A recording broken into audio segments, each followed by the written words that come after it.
Hey everyone, Marion Smith here. Today we're going to do a fun little project using some polymer clay again. I posted a picture of this little macaroon on Instagram and everyone wanted to see a how-to video, so here I am. We're going to start off with some purple polymer clay.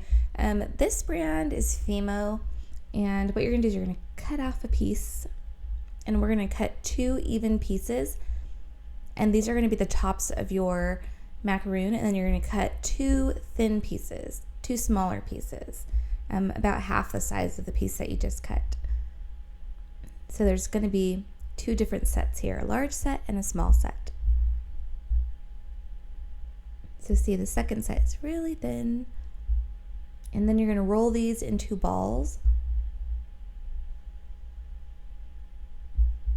And this clay is a little firmer than other brands, so you can see it's kind of still a little square. I actually prefer Primo clay. I think it's nice and soft. Sculpey is pretty soft too. Fimo is too, but I think it's firmer than most, so I tend to not use it as much. But they do have really, really nice colors, so actually I do use it quite a bit. I just wish they had these colors in the Primo brand. Alright, so we're just rolling these guys up, give them a good little smash, and then we'll press these down.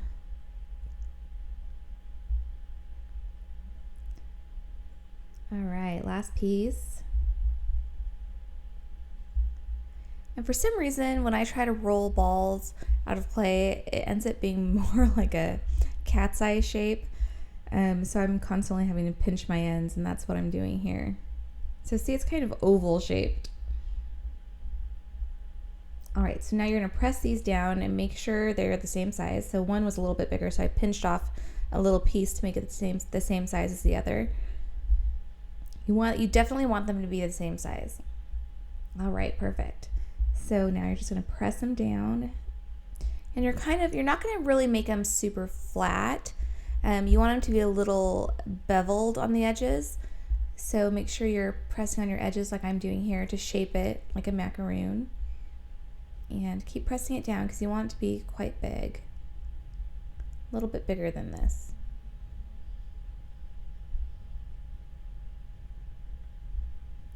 And then do the same thing with the other and make sure that when you press this one down, you're making it the same size as the other. That's pretty good. Now I'm just shaping the edges and making sure there's no sharp edge and it's nice and smooth.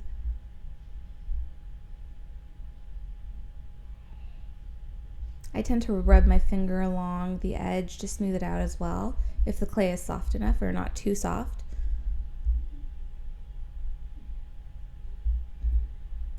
I'm just making them a little bit bigger. All right, that looks pretty good. And I'm smoothing out those edges.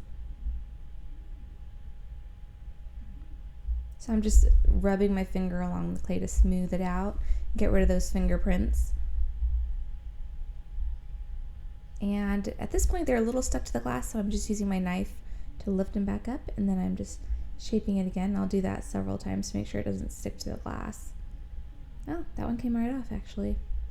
Alright, so same thing with these two, only you're really going to flatten these guys out. You want them to be quite a bit bigger than the top pieces that we just did. And these pieces are going to act as the feet to your macaroon. I messed up there, so I'm rolling it back into a ball and starting over. And these are a little tricky because they're so thin, they tend to stick to the glass a little bit. So just use your knife and keep peeling it up and flipping it over to sort of condition it so that it doesn't stick to your glass too much. Because you are pressing quite firm to get it nice and thin. So it really sticks to that glass. Doing the same thing with this piece here. Just working it as much as I can.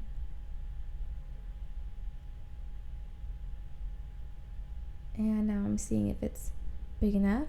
So you should be able to see a nice rim around that whole top piece. And this is looking pretty good. It could be a little bit bigger than that if you wanted even.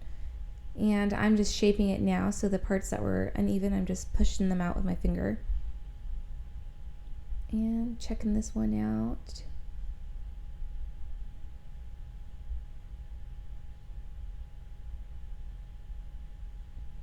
And I'm peeling this one up so I could make sure it's not stuck to that glass.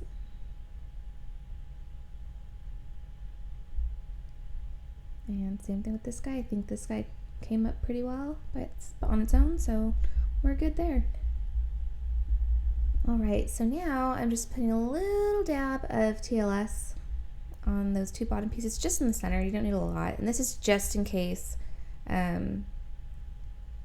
it doesn't stick all the way on this next step. So this is going to glue the two pieces together once it's baked. Place those two pieces on top of the flat pieces.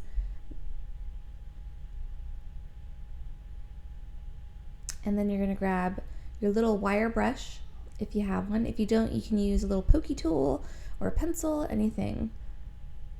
I like to use this wire brush. It just saves so much time with texturing. And what you're going to do is you're going to push those edges in just gently. So you're kind of stippling and you're pushing them in. And this is going to create the feet to your macaroon. You're going to do this all the way around. You don't want the feet to necessarily stick out, so you are pushing these underneath that top piece, and this bottom piece is going to end up being the same size as that top piece. So it's going to elevate your macaroon just a little bit, so this is why you don't want it to be too thick when you make these bottom pieces. So just stippling all the way around. And these wire brushes are just amazing. They're perfect for stuff like this, for texturing, and I tend to use mine quite a bit. I don't know if you guys saw me use it in the last video. What did I make last time? A donut? If you haven't seen my donut video, check out my donut video. That one's really fun. I crave donuts every time I watch it. Well, I've only watched it a few times, but I go in there to reply to comments, and so I see it. But there's the disclaimer, you guys. If you're gonna make macaroon donut charms, you're likely going to gain a few pounds because it's a constant reminder every time I use my planner that I want donuts and macaroons and ice cream and all those treats that I've put on there. Sorry, I'm off camera here a little bit. I'll fix it in a second. There we go. I'm just doing the same thing on this piece, pushing those ends in using this tool. And this is, I'll show you in a minute, it's adding a really nice stippling effect that looks just like macaroon feet.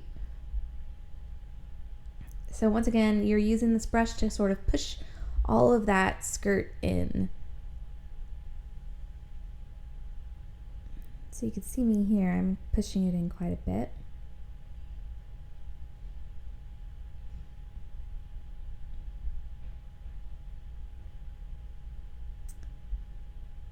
And it's just the same thing I said before, stippling motion.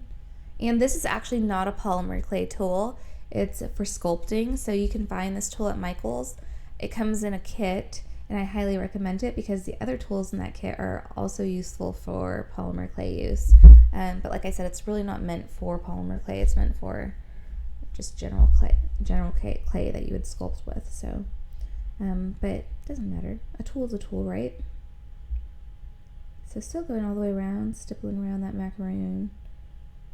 And now it's time to take a little closer look. Sorry, I'm off camera again.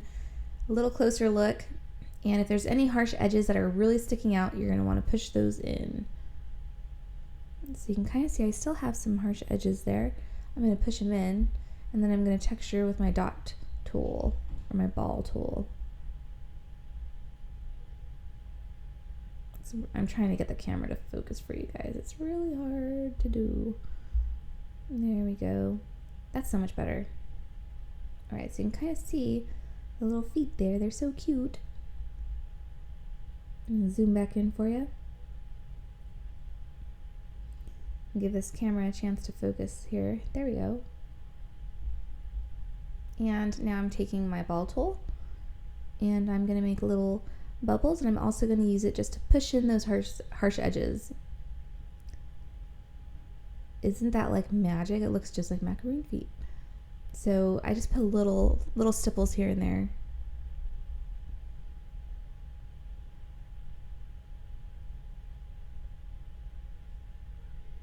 You can see this edge is sticking out quite a bit, but I think I push it in quite a bit with this tool still. And you can always go back in with that wire brush too to fix up those edges a little bit more. which is what I'm doing now. I love this tool, especially for these macaroons. This is only my second time making a macaron charm. The first one was pink and it was a little fatter than this. This one's a little more realistic than that last one. So they're fun though. I love making these. I'll probably make some more, who knows. I want to make some paper clips. I just ordered some really big gold paper clips, so I'm planning on making some cute macaroon clips, especially since we just came out with our Sweet Life planner inserts and notepads, and there's a ton. Go check them out on my website, marionsmithdesigns.com, because they've got macaroons all over them and they're so cute. And I'll show you a little peek of that at the end of this video. So same thing with this one. We're going to texture those edges a little bit more using the ball tool. And you can see I'm pushing in that edge that's sticking out a little bit too far too. And I'm pushing it in a little further with this tool. A little more on this side.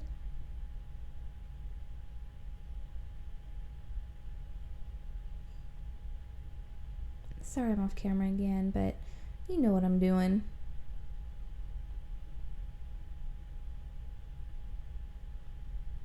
Alright, so going all the way around. And if you feel like this is too much work, I mean, honestly, if you just want the charm, you don't want to have to make it, I would go on Etsy and search for polymer clay charms, because there's tons and tons of awesome gals on there that make awesome charms and sell them. I just like doing it for fun. I think it's fun making it, and when you put it on your planners and you say that you made it yourself, people love that, and they're like, how did you do that? So it's a fun process for me. That's why I do it. But I would buy these for sure. If there was something I didn't know how to make, I would go on Etsy and buy them. But like I said in one of my previous videos, Brooke and I make a lot of polymer stuff for her dollhouse, so I already had all the stuff. So here I'm just taking TLS and some white soft pastels, and I'm making the frosting for the inside of my macaroon. I'm scraping off quite a bit, and I actually forgot that I needed to put clay in this to make the frosting stiffer, so bear with me. But it's okay, because I'm going to use this to glue in my head pin anyway, but I'm going to thicken this up in a bit with some clay. So mix, mix, mix. It already looks like yummy goodness. I think for my next video I'm going to do an ice cream charm or a cinnamon roll charm. Let me know in the comments what you guys want to see me make, and I'll do my best. Hopefully it'll turn out okay. There's some things I really am not good at making, but when it comes to food, for some reason, I can really knock those out for some reason. I'm not sure why. Maybe it's because I love eating.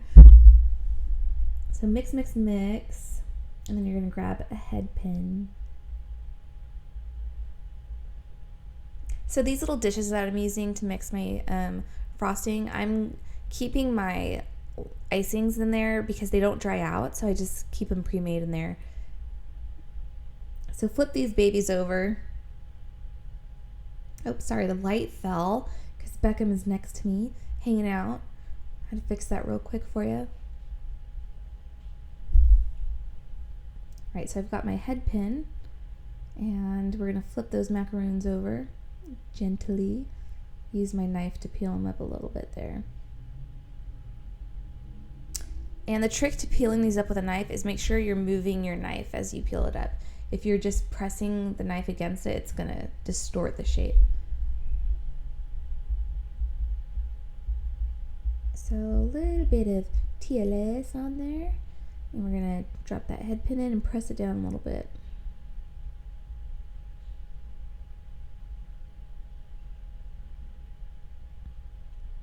So the head pin is going to go inside the macaroon. That's going to keep this pin from pulling out when you've got your charm all together.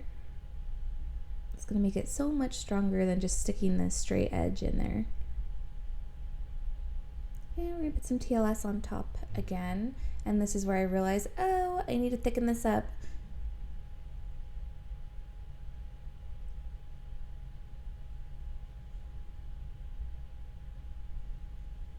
Oh, gotta take that lid off. I could be such a ditz sometimes. Believe it or not, my very first car I ever had, my dad got me the license plate for it and it said Ditzy. Like my license plate said Ditzy. And I was so not a Ditzy person. So I think I ended up switching it out at the DMV that year. He's so funny.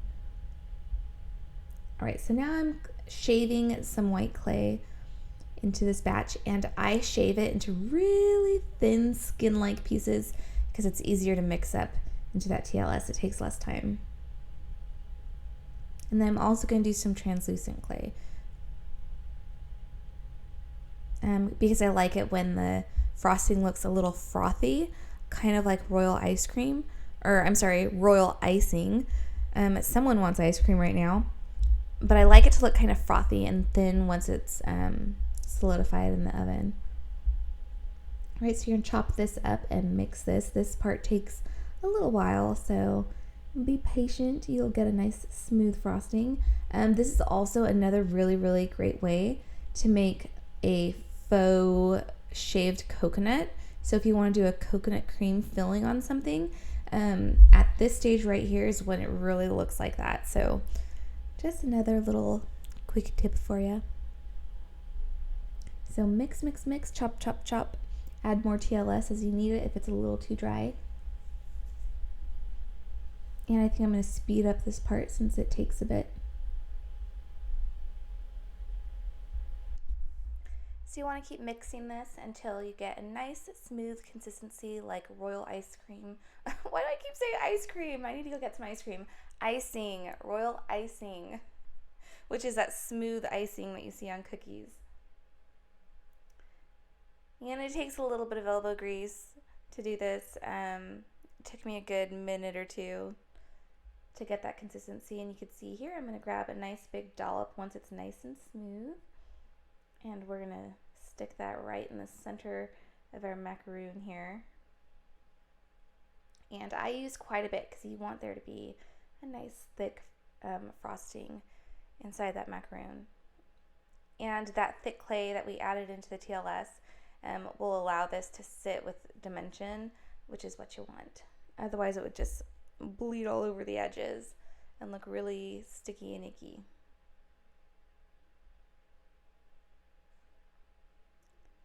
So just add more, and I'm kind of smoothing it out into about a dime size dollop.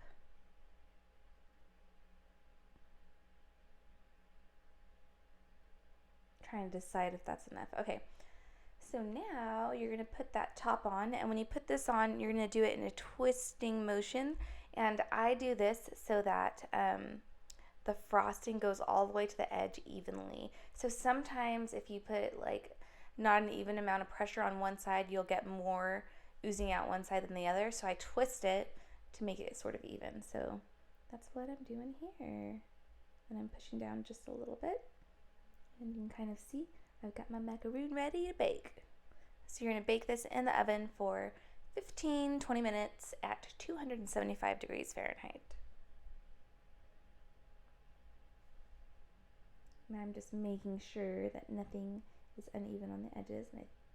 And I was just fixing a little part of the foot that was sticking out a little too much. And I'm just spinning it around to check it out. And I'm going to go bake it. Alright, so I've baked my charm now, and you can see it's looking yummy. I'm going to go ahead and do the top of the pin, which you saw in my last video. All you're doing is you're going to bend that wire back and curl it into a loop to make a charm. I magically already did it and added it to my planner charm dangle. So you can see here, isn't that super fun? So if you like any of these other charms that I've made, like the ice cream cone charm, you've seen the donut one. It's 1 o'clock. Oh, it's 1 o'clock. And if you like the ice cream charm or the sugar cookie charm, let me know in the comments down below, and I will do a how-to video on it. Or if you want to see something else that you think I might be able to make, let me know in the comments. I love making these. They're so much fun. My next few videos are going to be on scrapbooking and planning, so I'm going to take a little tiny break on the charms, but I will be back in the next week or two and do another charm for you guys if you like them. This is a pink macaroon that I made, and you can see it was the first one I did, so it's a little fat, but it's fun. I'm going to give you a peek at our Sweet Life line that matches these charms. This is the dashboard that you see when I first opened my planner here. And these are so fun. This line is so fun. It's for your planners. It's A5 size. And we have the dashboard in personal size as well. It's got glitter and it's got hearts on the back of this dashboard, and it's got a heavy laminate. So that's fun. And then the calendar pages. These are the new calendar inserts. The pattern you see in the background is hearts. So it goes with our Heart of Gold planner quite well. And then I'm going to show you the daily pages. I totally just skipped over the weekly pages, but I will show you in a minute. So these are your daily pages where you plan projects, or if you have a really busy day, you can put everything in your day on these pages. And it could also be, your day on 2 pages or your day on 1 page. So kind of cool. This is the weekly spread. It's vertical, and I love the flags on the bottom because they're a pink ombre. They look a little red in this video, but they're actually pink. So those are fun. They're completely undated. As usual, here's a spread I did on the weekly. This was for this week. It's a big production week this week, so we're making products like crazy for our new releases. So you can see how I use it. I like to section everything off with washi tapes and sticky notes. It's just a lot of fun for me. And back to the monthly spread, which is also undated, so you'll never waste paper, hopefully. And that's the Sweet Life. So check those out at marionsmithdesigns.com. Thank you guys so much for watching. Like and subscribe if you want to see more of these videos, and I will see you next time.